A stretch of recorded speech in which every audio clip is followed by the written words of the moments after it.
안녕하세요. 오늘은 지난 시간에 이어 디모데후서 4장 1절에서 8절에 말씀을 중심으로 그리스도인에게 죽음이란 말씀을 계속하겠습니다. 지난 시간에 과거적인 죽음에 대해 말하였습니다. 과거적인 죽음이란 믿음의 선한 싸움을 잘 싸우는 것이라 하였습니다. 이 세상 살아가면서 믿음을 잘 지키며 영적인 싸움을 잘하는 것이 과거적인 죽음이라 하였습니다. 오늘은 현재적인 죽음에 대해서 생각해 보고자 합니다.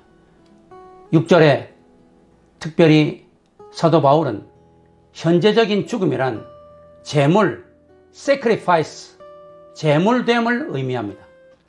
바울은 현재 옥에 갇혀 죽을 날을 기다리고 있습니다.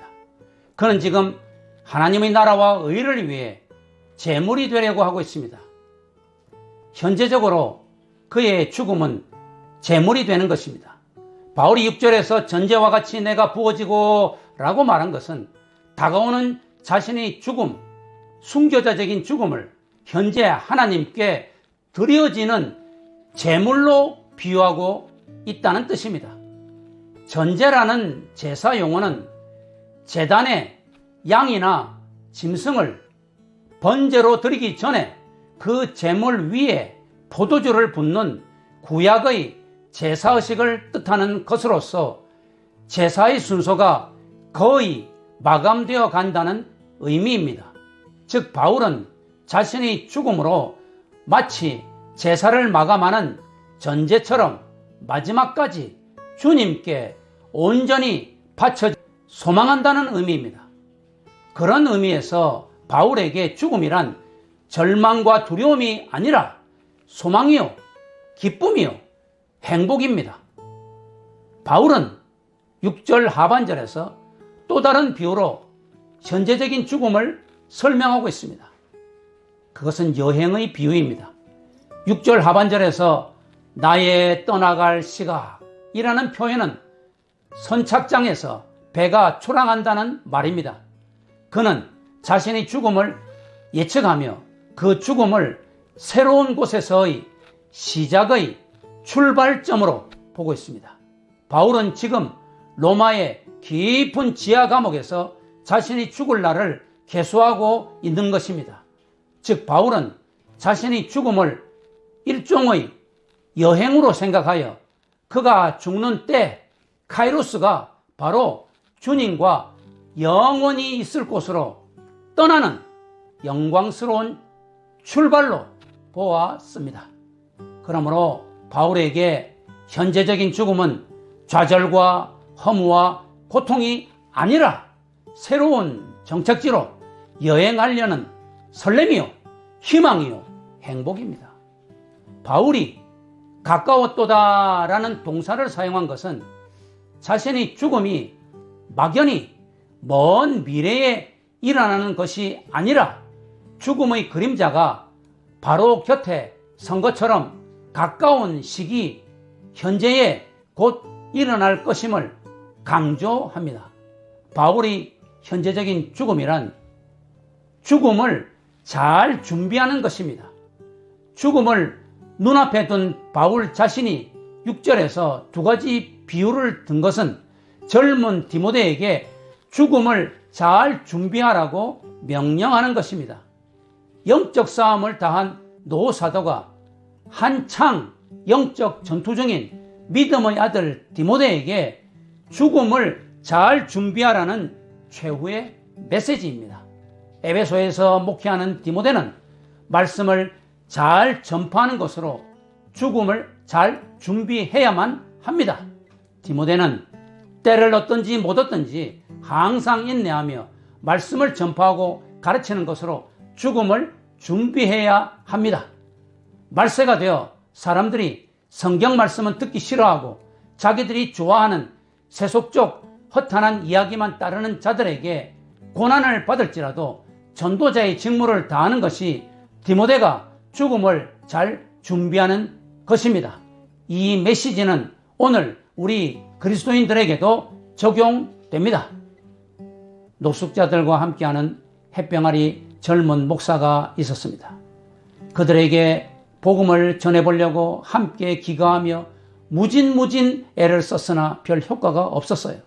밤이면 노숙자들은 어디에서 구해왔는지 소주를 한 박스나 가져와서 먹고 마시고 취하면 이 젊은 목사를 욕하고 때리고 괴롭게 했습니다. 그날도 술 취한 노숙자들이 당뇨로 다리가 썩어가는 노숙자를 마구 때리며 괴롭게 하기에 이 젊은 목사가 그들을 말리다가 흠씬 두들겨 맞고 누워서 잠이 들었습니다.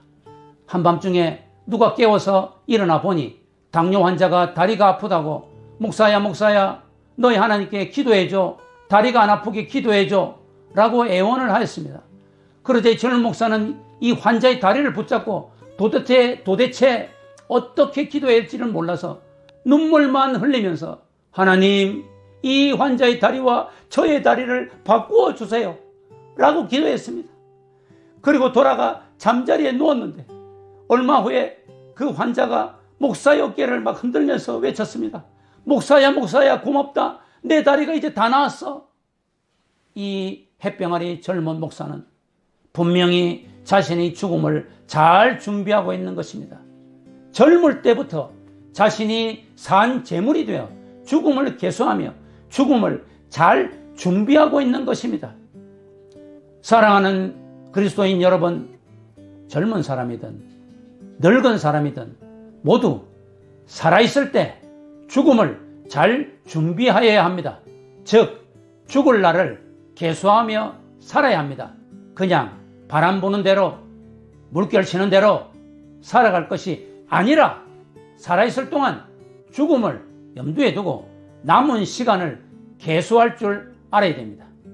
그러면 어떻게 죽을 날을 계수할 수 있을까요? 어떻게 이 땅에 살아있을 동안 죽을 날을 계수하여야 합니까? 사람이 어떻게 자기가 죽을 날을 알 수 있단 말입니까?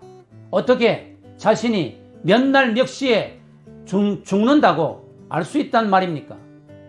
물론 사람은 누구든지 자신이 언제 정확하게 죽을지 알 수 없습니다. 누구든지 자신이 죽을 날짜를 정확히 알 수 없고 자신이 죽을 날을 장담할 수도 없습니다. 한치 앞을 내다볼 수 없는 것이 인간입니다.